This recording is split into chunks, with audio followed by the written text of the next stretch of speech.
You ever have a day so ridiculous you wonder if someone's hidden a camera crew in your mailbox? That was me, Bob Harrison, on a Tuesday morning in July. Except there was a camera, and by the end of this story, half the country was watching. All I did was park my own truck on my own ranch, like I'd done every morning for 20 years, and somehow I wound up in a courtroom with a viral live stream. A power-hungry HOA president and my son, the sheriff, standing between me and a woman who thought parking was a federal offense. You know what I mean? It started, as the craziest things do, with nothing out of the ordinary. I'm just a rancher and part-time electrician trying to make ends meet on Harrison Ranch. 50 acres of Texas dirt and memories I'd built with my late wife, Mary. That morning, I rolled up in my rusty old F-150, bone-tired from working all night at the Johnson place, and stopped at the gate to check my mail. Birds singing, cattle lowing, sun beating down hard. Just another summer day. Or so I thought. Cue the angry honking.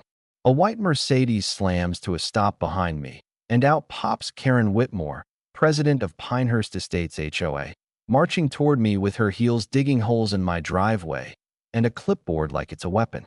"You can't park here," she shrieks. "Lady, I'm standing on my own land." She's waving documents, quoting some HOA expansion nobody ever heard of, swearing my truck's an eyesore, dragging down property values in her precious subdivision next door. I couldn't help but laugh. This was my ranch, bought with Mary back in '05, our blood and sweat in every fence post. "Ma'am, do you realize where you are?" I pointed at the weathered old sign, Harrison Ranch, established 2005, but Karen just doubled down, prying at my ranch sign like she could drag my life out by the roots. "Sell to the HOA, or I'll make sure you're forced out." That's when the patience my son always brags about kind of ran out. I gave her the biggest Texas smile I could muster. "Bless your heart, but this land isn't for sale. Not today, not ever." Her face turned beet red.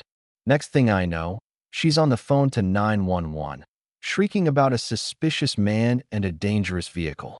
I calmly started recording with my phone, sent Jake a text, "Son, might need you soon." Karen was telling the dispatcher I was some criminal mastermind of illegal parking. The sound of sirens got her all fired up. "You're going to jail for trespassing," she yelled, like she'd already won. Two young officers stepped out of the cruiser, already looking tired of this soap opera. Karen ran up, listing my crimes, clipboard flailing. The officers looked at me, my truck, my sign, then at her, clearly wishing they'd called in sick. "Sir, you're on your own property," the younger officer, Williams, said, barely hiding his smile. "No violation here." Karen wasn't done. She started posting in the Pinehurst community group, threatening lawsuits and ranting about my assault by automotive eyesore. I just smiled and kept live streaming. "Go ahead, ma'am. The internet loves a good parking story." Within minutes, the viewer count hit 5,000. Comments flew, "Karen gone wild," and "call her manager." It only got crazier from there. After the officers left, Karen retreated to her Mercedes, furiously typing, probably summoning her HOA minions. Over the next week, things went from annoying to straight-up absurd. She called 911 again at dawn, hired a photographer to document every time I parked my truck, created a Facebook group called Pinehurst Against Parking Violations, 300 members in 2 days. She even fined me $500 for improper 90 degrees angle parking. I wish I was making this up. That's when I decided to fight back, with creativity. Every Valentine's Day since Mary passed, I'd parked my truck in a heart shape in the pasture. Why not expand on that? I borrowed trucks from neighbors and started arranging them in stars, smiley faces, even spelled out Texas across my front lawn. People tuned in by the tens of thousands for my nightly Parking with Bob live stream. Folks shared their own HOA horror stories. It was wild and somehow healing. The more Karen pushed, the more support poured in. Someone dug up her infamous Resolution 47B. Turned out, it was never even filed at the county. Fake as her concern for property values. Viewers started investigating. Jake kept an eye out, but I didn't let on yet. I promised my audience. Tomorrow I'll bring backup. Karen's not ready for what's coming. You should have seen her face, watching my stream from her window, trying to guess what was next. The next morning, I borrowed every pickup I could find and spelled out my land, with trucks across the front pasture. Sun coming up, 75,000 viewers watching, and, right on cue, here come the sirens. The officer this time looked dead tired. "Mrs. Whitmore, we've talked about this," he sighed. "One more 911 call about Mr. Harrison's parking, and you'll be charged with misuse of emergency services." Karen, desperate, started a PowerPoint presentation, 47 slides titled "The Parking Terrorism of Bob Harrison." She even had red arrows and dramatic captions. Right in the middle, her phone buzzed. I caught a glimpse, text from her daughter. "Mom, I just saw the live stream. This is embarrassing." For a split second, Karen looked almost human. Her hands shook. She looked around, then snapped back. "I know my HOA rights." That's when Mrs. Georgia Thompson, my 82-year-old neighbor, got out of her Buick, walker and all, and let Karen have it. "Bob's the best neighbor there is. He fixed my roof, brings my groceries, and you're harassing him over parking? Shame on you." The crowd cheered, even some Pinehurst folks. I shared with the camera. "Right here's where I taught Jake to parallel park." Mary stood right here, face down a developer, said this land would stay in the Harrison family till the sun stops rising. Sometimes the smallest person takes the biggest stand. Karen announced she was suing me for vehicular arrangement harassment. Her lawyer, Steinberg, showed up an hour later.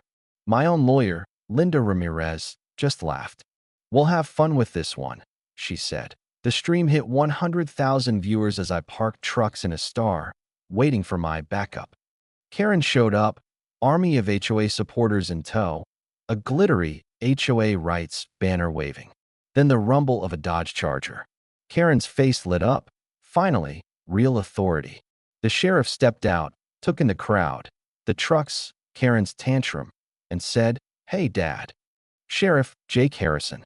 My son." The chat exploded. Karen's mouth dropped open. Her clipboard hit the ground. Her drone crashed into a fence post. Jake was calm as could be, pulled out a notepad. "Mrs. Whitmore, you've called 911 about my dad's legal parking 12 times. Misusing emergency services is a crime. And by the way, that expansion you keep citing is fake, and $1.5 million in HOA funds is missing." Her crowd melted away. Jake kept digging. Turns out Karen paid bribes at City Hall, tried to buy up land for developers, all under fake paperwork. One of her friends flipped, agreeing to testify. And for a moment, you could see in Karen's eyes she knew it was over. But she wasn't done. 3 nights later, I woke up to find semi-trucks blocking every entrance to my ranch. Karen had paid drivers $5,000 each to park there. "Just doing a job, sir," one said. But I learned a thing or two about the law from Jake. I live-streamed it all, documented every violation, blocking emergency access, endangering my livestock, hiring drivers with revoked licenses. Jake showed up, made calls. One of the drivers confessed on camera. Trucks moved out. Karen's plot crumbling to an emergency HOA meeting. Half my supporters, half her loyalists. Karen tried one last move. Had my F-150 towed, claiming it was in a fire lane. I let it happen, phone rolling. Turns out it was my designated disabled veteran spot, and Karen's win was actually a crime. Jake arrived with police. The tow truck driver confessed he'd been threatened, and Karen was arrested for grand theft auto. Caught on live stream for 200,000 people. Court was mayhem. Evidence of forged signatures, stolen funds, emotional testimony from her own daughter. My lawyer, Linda, reminded everyone, this was about the right to live in peace, to use your own land. The jury took half an hour to convict. 2 years in prison, full restitution, and 500 hours of community service teaching parking at the DMV. Karen's final words, "This isn't over. I know something about Jake. The parking runs in the family." The courtroom buzzed. Sarah Davidson from the news promised a follow-up. 6 months later, Harrison Ranch hosted the parking party. Trucks spelled out Justice across my front pasture. My F-150 front and center. Sarah covered it for the news. Neighbors cheered. My son grinned. Karen sent a letter from jail, apologizing, learning to drive for the first time in decades. Even promised to work on her parallel parking. Jake took the stage. Turns out the big scandal was a $50 parking ticket in Austin when I was 19. Paid it. Kept the receipt.